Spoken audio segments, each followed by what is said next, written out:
여러분, 나무와 또 그 나무에 있는 가지를 한번 생각해 봅시다. 나무에 가지가 붙어 있으면 나무로부터 오는 생명력이 가지에게 전달됩니다. 그러면 자연스럽게 열매가 맺힙니다. 하나님이 나무요, 우리를 가지에 비유하고 싶습니다. 그럼 하나님께서 주시는 생명의 공급으로 인해서 우리에게도 열매가 맺히게 되는 것이죠. 저는 하나님께서 우리에게 그걸 주고 싶다고 생각합니다. 근데 사탄은 우리에 와서 이렇게 속삭이게 된 거예요. 야, 네가 왜 가지하고 살아? 너도 나무하고 살아. 왜 나무를 의지하고 살라 그래? 너는 가지로 살기에 아까워. 그런 죄의 유혹 앞에 인간은 그런가? 하면서 하나님의 통치를 거부하게 됩니다. 그렇게 죄를 짓죠. 그것이 바로 선악과 사건일 것입니다. 이것은 가지가 나무에 붙어서 생명을 받기를 포기하고 스스로 떨어져 나간 것과 같습니다.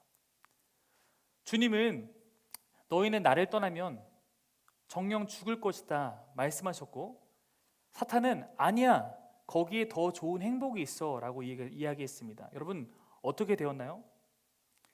사탄의 속삭임과 달리 나무에서 떨어져 나간 가지, 나무에서 가지가 떨어져 나고 땅바닥에 떨어졌습니다.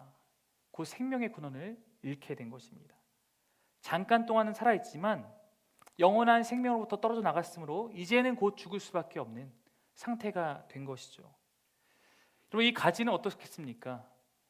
그로 말미암아 이 인간은 스스로 해결할 수 없는 수많은 결핍을 경험하게 됩니다.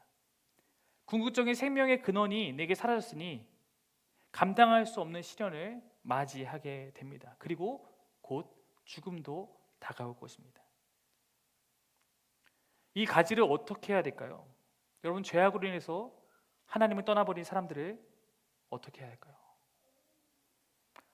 그때 하나님의 선택은 무엇입니까? 이들을 다시 되찾고자 결정하십니다. 다시 나무와 가지의 비유로 보자면 떨어져 버린 그 가지를 다시 나무에 봉합하기 위한 하나님의 일하심이 시작된 것입니다. 이것을 우리는 접붙임이라고 하죠.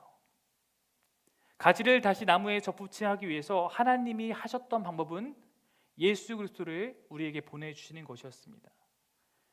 예수님의 십자가 사건을 통해서 바로 우리 가지가 다시 그 나무에 붙을 수 있도록 하나님께서 하신 것입니다. 예수님이 죄의 대가를 해결해 주심으로 모든 인간이 다시 하나님과 원래 하나님 갖고 계셨던 처음 모습처럼 살아갈 수 있도록 주님께서는 길을 열어주신 것입니다. 여러분, 길은 하나님이 열어주신 것이고 그 길로 나아올 때 다시 살 수 있다고 예수님께서 오셔서 우리 가운데 보여주신 것입니다. 예수님이 이 땅에 오시면서 성경은 그 순간을 하나님 나라가 이 땅에 임했다 이렇게 말하고 있습니다.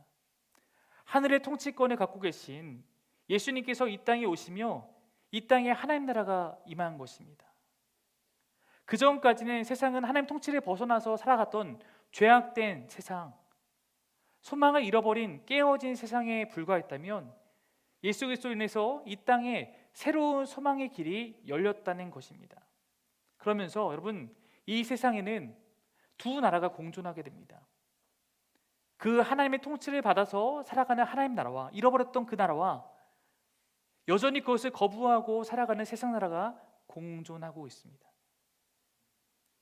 그 전까지는 우리에게 선택지가 없었다면 이제는 둘 중에 하나를 선택하여서 살아갈 수 있게 된 것입니다.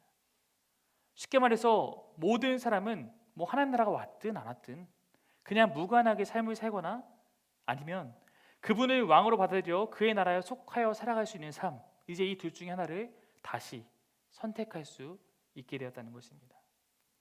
여기까지가 하나님께서 우리에게 베푸신 구원의 길입니다. 이 사실에 대해서 여러분이 그것을 믿음으로 받아들이냐 아니냐는 우리의 선택입니다. 주님은 우리에게 그 나라를 전파하시고 보여주시고 초청하십니다. 예수님이 가르치시고 또 이 땅에서 고치시고 귀신을 내어 쫓는 그 일은 내가 귀신을 내어 쫓으면 그것이 바로 하나님 나라가 임한 것이다 말하지 않습니까? 하나님 나라를 보여주고 그 나라를 전하시며 그 나라로 우리를 부르시기 위한 그 모든 사역입니다.